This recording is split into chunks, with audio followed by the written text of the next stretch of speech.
Bonjour à tous, on se retrouve pour le tuto d'une canne fleur d'hibiscus super facile à réaliser. On commence par allonger un boudin, alors de la couleur qui vous plaira. J'ai pris un bleu menthe. Je vais l'entourer d'une plaque de pâte blanche.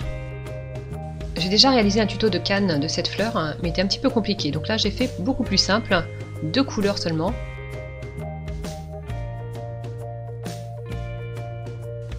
Je n'ai pas pris assez de pâte, donc je comble les trous.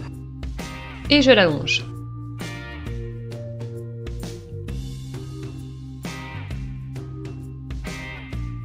Ensuite, je découpe des petits tronçons d'1,5 cm de pâte, 5 au total, et je vais bien faire attention à laisser quand même un bout de pâte qui me servira pour la suite.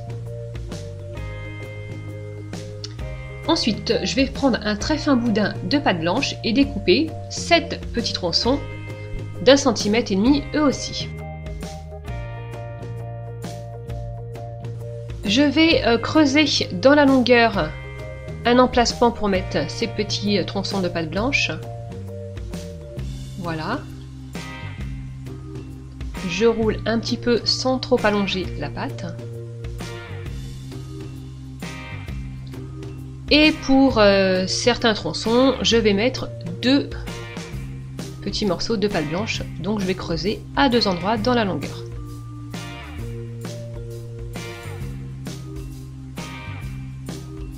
Voilà, quand ils sont tous prêts, je vais affiner pour donner une forme de pétale.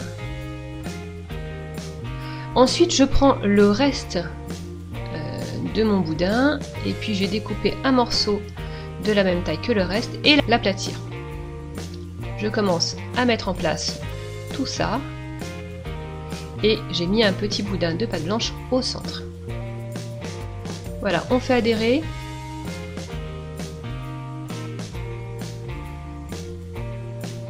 Il me reste encore un peu de pâte, je l'allonge finement.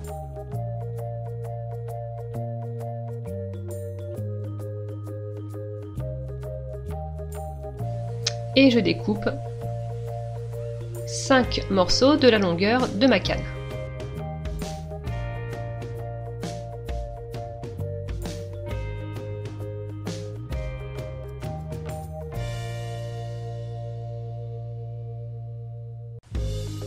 Je vais mettre ça autour de ma bande assez longue.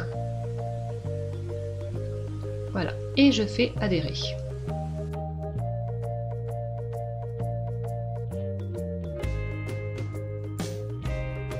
Ensuite, je vais entourer le tout sauf les petites graines de pâte blanche.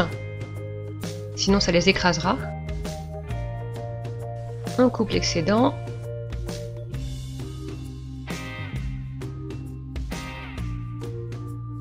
Et je vais faire ça 2 fois.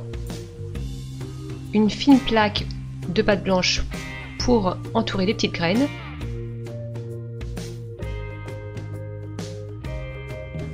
Et on peut commencer à réduire la canne, c'est-à-dire à l'affiner. Donc je la presse entre les doigts en roulant. De temps en temps, je la roule sur le plan de travail. Et voilà ce qu'on obtient. Pour l'instant, elle est encore un peu grosse. On peut continuer à l'affiner. On peut couper des boudins et continuer à les réduire pour obtenir des tailles différentes.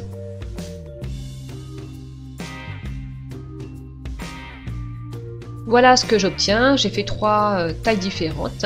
J'espère que ce tutoriel vous a plu et je vous dis à bientôt pour une nouvelle vidéo. Bye bye!